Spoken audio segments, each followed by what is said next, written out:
Hello friends दोस्तों, जैसा कि मैं आप लोगों को बता चुका हूं कि हमारी आगे की तमाम सीरीज को मैं इसी चैनल के ऊपर कंटिन्यू करने वाला हूं, तो इसलिए आप लोग इस चैनल को सब्सक्राइब कर लीजिए। तो चलिए अपनी वीडियो को स्टार्ट करते हैं। तो एपिसोड के स्टार्टिंग में हमें दिखाया जाता है कि जिन एलाइज के साथ कहीं पर जा रहा होता है और हम देखते हैं कि जिन के साथ वॉलियोंग और व्हाइट स्नेक भी आ रहे होते हैं और व्हाइट स्नेक वॉलियोंग से बोल रहा होता है, मुझे सच में काफी ज्यादा फ्रस्ट्रेशन हो रही है क्योंकि जिस पर्सन को मैं पकड़ने के लिए आया हूँ अब वही मेरा मास्टर बन गया है और यहाँ तक कि हमारे मास्टर ने तो इसे अपना डिसाइपल भी बना लिया है, जिसकी वजह से अब हमें इसे और भी ज्यादा अच्छे से ट्रीट करना होगा। तो ये सुनकर वॉलियोंग बोल रहा होता है, व्हाइट स्नेक तुम्हें इतनी ज्यादा परवाह करने की जरूरत नहीं है। जिन एक बहुत ही ज्यादा अच्छा पर्सन है और मैं सच में काफी ज्यादा खुश हूँ कि इस जैसा पर्सन हमारा मास्टर बना है। तो ये सुनकर व्हाइट स्नेक वॉलियोंग के ऊपर काफी ज्यादा गुस्सा कर रहा होता है और वो बोल रहा होता है, आखिर इसमें अच्छा क्या है, क्या तुम मेरे साथ मजाक कर रहे हो। और इन दोनों को देखकर एलाइस जिन से बोल रही होती है, मुझे अब समझ आ गया है कि तुमने मुझे ऐसा क्यों बोला था कि मुझे किसी भी पर्सन को नहीं मारना है। तो स्टार्टिंग से तुम्हारा मकसद इन लोगों को अपनी टीम में शामिल करना था। तो जिन बोलता है, हाँ तुमने ठीक समझा है, क्योंकि हम लोग जियांट फोर्ट्रेस की तरफ जा रहे हैं और हमें वहाँ पर काफी ज्यादा लोगों की जरूरत पड़ेगी। तो ये सुनकर एलाइस पूछती है, क्या उस जगह को सच में क्लियर करना इतना ज्यादा मुश्किल है जो तुम्हें इतनी ज्यादा लोगों की जरूरत पड़ रही है। तो जिन बोलता है, हाँ मुश्किल तो है और तुम्हें भी बहुत ही जल्दी समझ आ जाएगी कि मुझे इतनी ज्यादा लोगों की जरूरत क्यों है। और इसी के साथ हमें दिखाया जाता है कि वो लोग जियांट फोर्ट्रेस के काफी ज्यादा करीब आ चुके होते हैं। और दोस्तों मैं आप लोगों को पहले ही बता दूं कि ये लोग जियांट फोर्ट्रेस की तरफ इसलिए आ रहे हैं क्योंकि जो 21st फ्लोर का बॉस मॉन्स्टर है वो तमाम जियांट्स का बॉस है और जो भी पर्सन इन जियांट्स के बॉस को सबसे पहले हराएगा 21st फ्लोर मुकम्मल उसका हो जाएगा। जिसके बाद हमें जियांट फोर्ट्रेस का सीन दिखाया जाता है जहाँ पर हम देखते हैं कि जियांट फोर्ट्रेस के बैरियर के ऊपर कुछ लोग अटैक्स कर रहे होते हैं, लेकिन वो लोग इस बैरियर को नहीं तोड़ पाते और हमें दिखाया जाता है कि यहाँ पर असलियत में एम्पायर की आर्मी मौजूद होती है और वो लोग इस बैरियर के ऊपर अटैक कर रहे होते हैं, लेकिन इसका कोई भी फायदा नहीं हो रहा होता क्योंकि ये बैरियर काफी ज्यादा पावरफुल होता है। और हमें वहाँ पर एक काफी मोटे पर्सन को दिखाया जाता है जिसका नाम जेवियर है और ये एम्पायर का कमांडर ऑफ चीफ है। और हम वहाँ पर एक मेक को देखते हैं जो कि अपनी बैरियर रेजिस्टेंट स्किल को एक्टिवेट करता है और वो उस स्किल से वहाँ पर मौजूद तमाम सोल्जर्स को इम्यून कर देता है। और हम देखते हैं कि वो सोल्जर्स काफी ज्यादा घबराए हुए होते हैं, लेकिन वो सभी सोल्जर्स दौड़ते हुए उस बैरियर की तरफ चले जाते हैं। और हम देखते हैं कि वो लोग इस बैरियर के अंदर एंटर हो गए होते हैं, लेकिन जैसे ही वो इस बैरियर के अंदर आए होते हैं वो बैरियर एक्टिवेट हो गया होता है और इस जगह पर ग्रेविटी का प्रेशर काफी ज्यादा इंक्रीज हो जाता है। लेकिन क्योंकि ये तमाम सोल्जर्स बैरियर रेजिस्टेंट स्किल के साथ इम्यून होते हैं इसलिए इनके ऊपर इस ग्रेविटी का कोई भी फर्क नहीं पड़ रहा होता। लेकिन इसी वक्त इन लोगों के ऊपर जिस स्किल को एक्टिवेट किया गया होता है वो स्किल डिस्ट्रॉय हो जाती है और वो सभी सोल्जर्स उस ग्रेविटी की प्रेशर की वजह से जमीन के ऊपर गिर गए होते हैं। और हम देखते हैं कि ये देखकर उस कमांडर को काफी ज्यादा गुस्सा आ रहा होता है और वो बोल रहा होता है, अगर हम इस बैरियर को पार ही नहीं कर पाएंगे तो हम इस फोर्ट्रेस को क्लियर कैसे करेंगे। हमने यहाँ पर जिस मैजिशियन का इस्तेमाल किया है वो एम्पायर का सबसे बेस्ट मैजिशियन है, लेकिन वो भी बिल्कुल बेकार निकला। और हमें दोबारा से उन्हीं सोल्जर्स का सीन दिखाया जाता है जिनके पास कोई पर्सन आ गया होता है और हमें दिखाया जाता है कि ये पर्सन असलियत में एक जियांट होता है जो कि इस वक्त काफी ज्यादा डाइल स्माइल दे रहा होता है और वो हंसता हुआ बोल रहा होता है, तुम जैसे कीड़ों को जमीन पर रेंगता हुआ देखकर मुझे काफी ज्यादा अच्छा लग रहा है और मैं जानता हूँ कि जमीन पर चलने वाले कीड़ों को किस तरीके से मसला जाता है। और इसी वक्त वो अपने हैमर के साथ अटैक करके इन तमाम सोल्जर्स को मार डालता है, जिसके बाद वो दोबारा से फोर्ट्रेस के अंदर चला गया होता है। और इसी के साथ हमें किसी पर्सन की आवाज आ रही होती है जो कि किसी को बता रहा होता है, जियांट फोर्ट्रेस में जितने भी जियांट्स मौजूद है ये सभी बचपन से ही एक बहुत ही ज्यादा पावरफुल फिजिक के साथ पैदा हुए थे और इन तमाम जियांट्स को लगता है कि इनकी जितनी स्ट्रेंथ तमाम फ्लोर्स पर किसी भी पर्सन के पास नहीं है, क्योंकि इन्हें प्रोटेक्ट करने के लिए यहाँ पर ट्री ऑफ लाइफ मौजूद है। और इन तमाम जियांट्स को लगता है कि ट्री ऑफ लाइफ ने इन्हें चूज किया है और वो इन्हें अपनी पावर देता है, जिसकी वजह से ये लोग इतने ज्यादा पावरफुल बन पाए हैं। और हमें दिखाया जाता है कि ये पर्सन और कोई नहीं बल्कि साइलिन होती है जो कि किसी पर्सन से बातें कर रही होती है। और हमें दिखाया जाता है कि ये पर्सन और कोई नहीं बल्कि चुनियोसंग होता है। और इसी से साइलिन बोलती है, तो successor of the Saul chasing sword, मुझे लगता है कि तुम्हें अपनी स्ट्रेंथ को शो करने का टाइम आ गया है और तुम्हें दिखाना चाहिए कि तुम मुरीम के लिए क्या कुछ कर सकते हो। लेकिन इसी के साथ चुनियोसंग सोच रहा होता है, मुझे ये ट्री ऑफ लाइफ याद है, मैं यहाँ पर पिछली मरतबा तब आया था जब जिन इस फोर्ट्रेस को क्लियर करने के लिए आया था और मैं उसका पीछे करते हुए यहाँ पर आ गया था, लेकिन मैंने सोचा नहीं था कि मुरीम को ज्वाइन करने के बाद मैं इतनी आसानी से यहाँ पर पहुंच जाऊंगा। और इसी वक्त कोई पर्सन चुनियोसंग का आवाज देता है और वो बोलता है, लड़के आखिर तुम यहाँ पर क्या कर रहे हो, मुझे याद है तुम तो जिन के दोस्त हो ना। और हमें दिखाया जाता है कि ये पर्सन और कोई नहीं बल्कि ज़ोंगा गिल्ड का गिल्ड मास्टर होता है। और इस पर्सन को यहाँ पर देखकर चुनियोसंग काफी ज्यादा हैरान हो गया होता है और वो सोच रहा होता है, ये तो वही पर्सन है ना जिसे जिनके कहने पर मैंने बेवकूफ बनाया था और अननोन बनकर मैंने इसे डिमोनिक ह्यूमन के मेंबर से लड़वा दिया था। अगर इसे पता चल गया कि वो अननोन और कोई नहीं मैं था तो ये सच में मेरा जानी दुश्मन बन जाएगा। लेकिन इसी वक्त वहाँ पर साइलिन आ गई होती है और वो बोलती बोलती है, मुझे लगता है तुम लोग एक दूसरे को जानते हो, तो मुझे तुम्हारा इंट्रोडक्शन करवाने की जरूरत नहीं है, लेकिन मैं तुम्हें बता देती हूँ कि चुनियो संग सोल चेजिंग स्वॉर्ड सेयंग का सक्सेसर है और अब इसने मोरिम को ज्वाइन कर लिया है। और इसी के साथ हम देखते हैं कि साइलिन चुनियो संग के काफी ज्यादा करीब आ गई होती है और वो उसके हाथ को पकड़कर उसे वहाँ से ले जा रही होती है और वो बोल रही होती है, चुनियो संग चलो मैं तुम्हें यहाँ पर दूसरी प्लेसेस को दिखाती हूँ। और ये देखकर चुनियो संग सोच रहा होता है, आखिर इस लड़की के साथ मसला क्या है, ये मेरे साथ इतना ज्यादा अजीब बिहेव क्यों कर रही है। और हमें दिखाया जाता है कि इन दोनों को ही कोई पर्सन काफी ज्यादा दूर से देख रहा होता है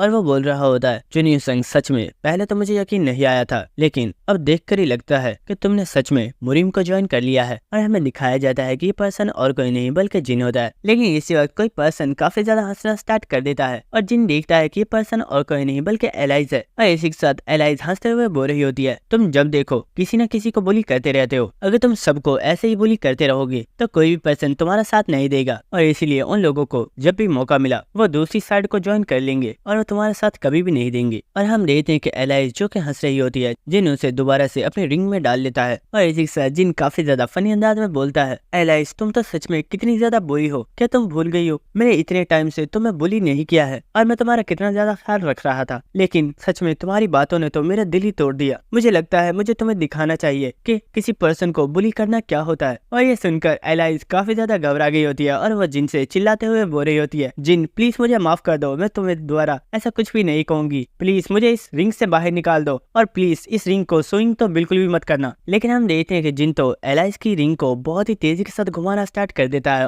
और वो काफी ज्यादा डेल स्माइल देते हुए बोल रहा होता है, असली बुली करना क्या होता है मैं तुम्हें दिखाता हूँ। और इसी के साथ व्हाइट स्नेक भी बोल रहा होता है, तुमने तो बोला था ये अपने लोगों का काफी ज्यादा ख्याल रखता है, क्या उसका मतलब ये था? तो वॉलियोंग उसका कोई भी जवाब नहीं दे रहा होता है। लेकिन इसी वक्त जिन उससे बोलता है, वॉलियोंग मेरे पास तुम्हारे लिए एक मिशन है, इसलिए फौरन से जाओ और मेरे इस मिशन को कंप्लीट करो। और इसी के साथ जिन ने एलाइज को भी दोबारा से रिंग में से बाहर निकाल दिया होता है, जिसके बाद हमें मुरीम के टेंट्स का सीन दिखाया जाता है और एक टेंट के अंदर काफी ज्यादा रोशनी हो रही होती है और हमें दिखाया जाता है कि इस टेंट के अंदर चुनियो संग मौजूद होता है, जो कि अपनी स्वॉर्ड को निकालकर अपने ऑरा को महसूस कर रहा होता है और वह सोच रहा होता है, मैंने जब से सोल चेजिंग स्वॉर्ड को कल्टीवेट करना स्टार्ट किया है मेरी स्ट्रेंथ पहले से बहुत ही ज्यादा इंक्रीज हो गई है, लेकिन मैं अब भी नहीं जानता कि क्या इस पावर के साथ मैं जिनको हरा भी पाऊंगा या नहीं। लेकिन इस वक्त चुनियो संग को कुछ महसूस होता है और वह फौरन से अपनी स्वॉर्ड से जमीन के ऊपर अटैक करता है, जिसके बाद चुनियो संग बोलता है, मैं जानता हूँ यहाँ पर तुम मौजूद हो, चलो जल्दी से बाहर आओ वरना मुझे अपनी स्ट्रेंथ को यूज करना पड़ेगा। और हम देखते हैं कि जमीन में से कुछ शैडो बाहर आ रही होती है और इसी वक्त वहाँ से वॉलियोंग निकल कर बाहर आता है और वो बोलता है, मुझे माफ कीजिएगा मैंने आपको इस टाइम डिस्टर्ब किया, लेकिन मेरा मकसद आपको हार्म करना नहीं है, बल्कि मैं यहाँ पर अपने मास्टर का एक मैसेज लेकर आया हूँ। और वॉलियोंग को यहाँ पर देखकर चुनियो संग ने उसे पहचान लिया होता है और वो बोलता है, तुम तो जिन के सबॉर्डिनेट हो ना, आखिर तुम यहाँ पर क्या कर रहे हो, कहीं तुम्हें जिन ने तो यहाँ पर नहीं भेजा? तो वॉलियोंग बोलता है, जी मुझे जिन ने ही यहाँ पर भेजा है। और ये सुनकर चुनियो संग सोच रहा होता है, अगर सच में इस कमीने को इस बारे में पता चल गया है कि मैंने मुरीम को ज्वाइन कर लिया है तो ये पक्का मेरा जीना हराम कर देगा। और इसी के साथ वॉलियोंग सोच रहा होता है, मास्टर ने बोला था कि ये पर्सन उनका एक फ्रेंड है और वो इसके ऊपर भरोसा करते हैं, लेकिन क्या सच में ये पर्सन उनका साथ देगा? जिसके बाद चुनियो संग बोलता है, चलो ठीक है अब मुझे बताओ आखिर जिन ने क्या मैसेज भेजा है। जिसके बाद वॉलियोंग अपने पास एक पर्ची निकालता है और वो उसे पढ़ना स्टार्ट कर देता है और इस पर्ची के अंदर लिखा हुआ होता है, चुनियो संग जब मैंने सुना था कि तुमने मुरीम को ज्वाइन कर लिया है तो मुझे पहले तो यकीन नहीं हुआ, लेकिन जब अब मैंने अपनी आंखों से देखा है कि तुमने सच में मुरीम को ज्वाइन कर लिया है तो मुझे बहुत ही ज्यादा दुख हुआ है। और तुम तो जानते ही हो कि मैं तुम्हें अपनी वेटरेन कंपनी का CEO बनाने वाला था, लेकिन सच में ये बहुत ही ज्यादा शर्मिंदा करने वाली बात है कि मेरी कंपनी के एक मेंबर ने मुरीम को ज्वाइन कर लिया है। लेकिन फिर भी मैं तुम्हें एक मौका देना चाहता हूँ, इसलिए मैं चाहता हूँ कि तुम मुझे मुरीम की तमाम इम्पोर्टेंट इन्फॉर्मेशन को बता दो। और हाँ, मेरी एक चीज याद रखना, मैंने अभी तक टेरसा को इस बारे में नहीं बताया है कि तुमने मुरीम को ज्वाइन कर लिया है, लेकिन तुम खुद इस बारे में सोच सकते हो कि जब टेरसा को इस बारे में पता चलेगा कि वो मुरीम के लोग जिनकी वजह से अर्थ पर कई हजारों लोग मारे गए थे, तुमने उन्हें ही ज्वाइन कर लिया है, तो उसे कितना ज्यादा बुरा लगेगा। तो ये सुनकर चुनियो संग बोलता है, क्या यही कुछ है या उसने और कुछ भी बोलने को बोला था? तो ये सुनकर वॉलियोंग बोलता है, असलियत में मास्टर ने यहाँ पर कुछ और लाइन्स भी लिखी हुई हैं, लेकिन मुझे लगता है कि मुझे उन्हें नहीं पढ़ना चाहिए। तो ये सुनकर चुनियो संग चिल्लाकर बोलता है, अपनी बकवास बंद करो और जल्दी से जिनकी उन तमाम लाइन्स को पढ़ो। तो वॉलियोंग इन लाइन्स को पढ़ देता है और हमें पता चलता है कि जिन ने इसमें लिखा होता है, चुनियो संग तुम्हें क्या लगता है अगर तुमने मुरीम को ज्वाइन कर लिया है तो तुम मुझे हरा सकते हो? कभी भी नहीं, तुम कचरा थे और हमेशा कचरा ही रहोगे। तो ये सुनकर चुनियो संग को काफी ज्यादा गुस्सा आ रहा होता है और दोस्तों यहाँ पर चुनियो संग जिनको काफी ज्यादा गालियां दे रहा होता है और चुनियो संग की ऐसी हालत देखकर वॉलियोंग को उसके ऊपर काफी ज्यादा तरस आ रहा होता है और वो सोच रहा होता है मेरे मास्टर सच में काफी ज्यादा अजीब हैं। अगर उन्होंने बोला था कि ये उनका दोस्त है तो उन्हें इसे इतना ज्यादा टॉर्चर करने की क्या जरूरत है। जिसके बाद हमें जिन का सीन दिखाया जाता है जो कि अपने कान को खुजा रहा होता है और वो बोल रहा होता है मेरे कान में काफी ज्यादा खारिश हो रही है, लगता है कि वॉलियोंग ने मेरे मैसेज को डिलीवर कर दिया। जिन टीबोन से बोलता है टीबोन मुझे लगता है अब हमें अपने काम को स्टार्ट करना चाहिए। तो ये सुनकर टीबोन भी इसके लिए मान गया होता है और वो बोलता है मास्टर लेकिन हम लोग करने क्या वाले हैं? तो जिन बोलता है फिक्र मत करो, हम लोग बस इस फोर्ट्रेस के अंदर जाने वाले हैं। और इसी के साथ जिन ने अपनी काफी ज्यादा फॉर्मेशंस को एक साथ एक्टिवेट कर दिया होता है और यहीं पर यह एपिसोड खत्म हो जाता है। और दोस्तों अगर आप लोगों ने अभी तक इस चैनल को सब्सक्राइब नहीं किया है तो दोस्तों प्लीज आप लोग इसे सब्सक्राइब कर दीजिए और बेल आइकन को भी क्लिक कर देना ताकि हर वीडियो का नोटिफिकेशन आपको टाइम पर मिल जाए। Thank you.